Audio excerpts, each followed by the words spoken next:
Welcome, ladies and gentlemen. Santa's sleigh has gotten a bit of an overhaul this year, and he will be giving out Christmas spirit in the forms of armor-piercing missile fire. So we have Dark Elves versus the Vampire Coast today, as Killerino will be leading his Dark Elves, and we will have Lord of Chords leading the dreaded undead.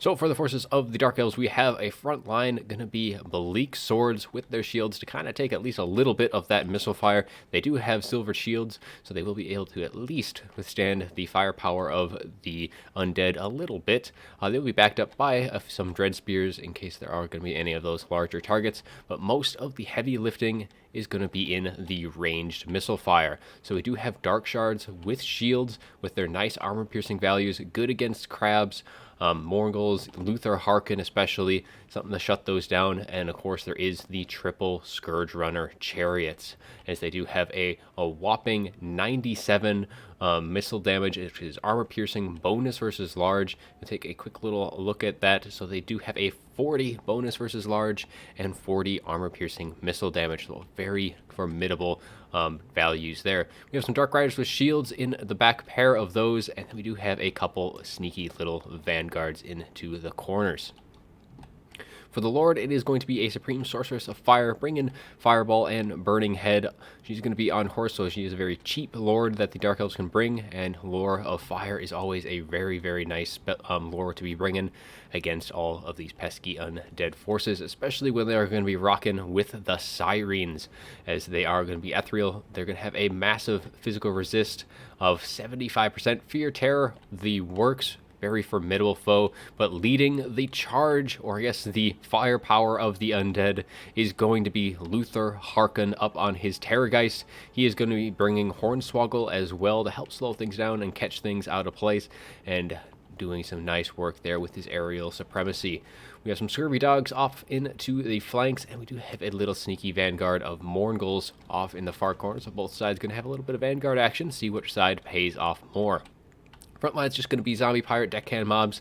Pretty standard stuff, and they will be backed up by some bombers. Bombers definitely not as potent as they once were. They do have less models, do a little bit less damage, and they should still do quite well against the fairly lightly armored Dark Elf forces. We do have a Vampire Fleet Captain of Vampires going to be bringing Raise Dead and Invocation of Nehek, and we do have some handguns in their rear for a little bit heavy stopping power.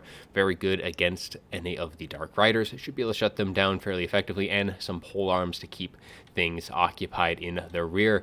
So that's going to be it for the army, so let's get things going, as the Scourge Runner chariots have already opened fire into Luther Harkin, but these Sirens are going to be able to push them out, and those shots from the Scourge Runner chariots are going to be very, very valuable indeed. They're not going to want to be firing in too many into the Sirens, going to want to be having all of those shots going the way of Luther Harkin. That's where all of those armor-piercing values really need to go. It's really the best target for them anyways. Any of these other ones, there are, handguns and the likes, you're going to let those Dark Shards, more volume of fire, go in, and they can also go into those Morgul's once they do pop into play here.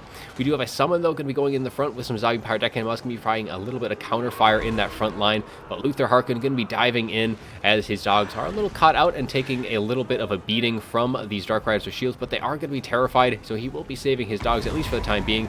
And a nice little Burning Head going to be roasting right on through these Sirens, doing some nice damage there, helping out those Bleak Swords, finish them off for good. Otherwise, those Bleak Swords taking a beating from those bombers, really seeing just how much firepower that they can dish out.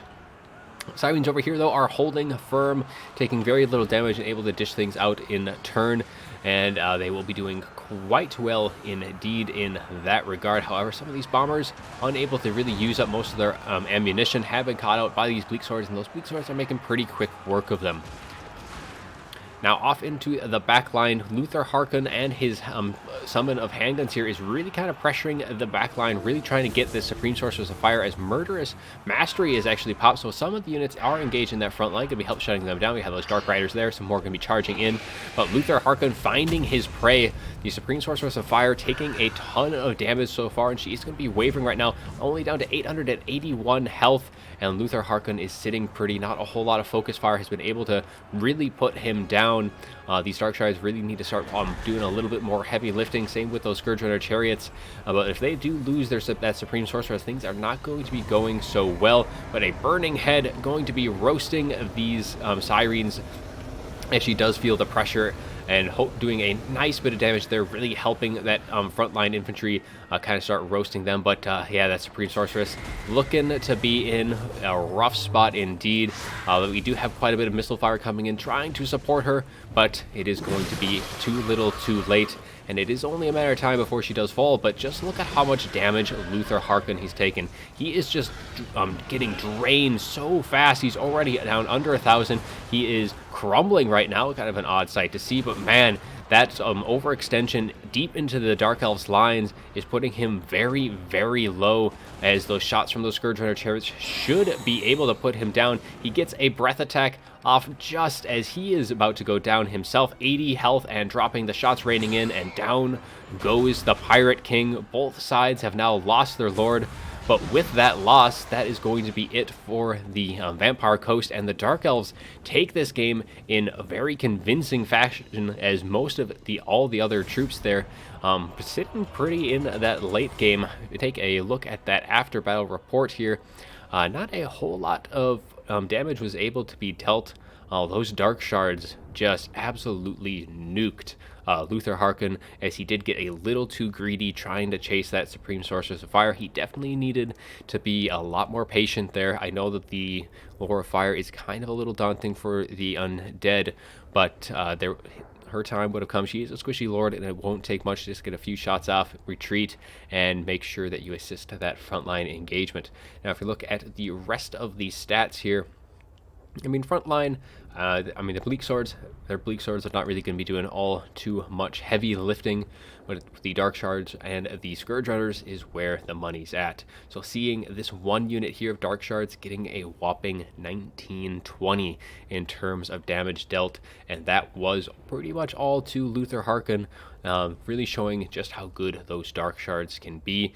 Dark Riders themselves able to do quite well at really shutting down all of those gun units in the back line, doing a nice little sweep on through, and the Scourge Runners able to just kind of pluck away. Really hadn't used up a whole lot of their ammunition. Most of their value is usually generated throughout the course of a battle, so with how quickly this battle finished up, no surprise that those values aren't as high as maybe they had wanted them. But, pretty much all the targets that those Scourge Runners would have been looking for fell to those Dark Shards very, very quickly. But very well played by Killerino. Good target priority there, making sure that Luther paid for his overextension. But that is all I am going to have for you today. I do hope you enjoyed the video, and as always, have a good one.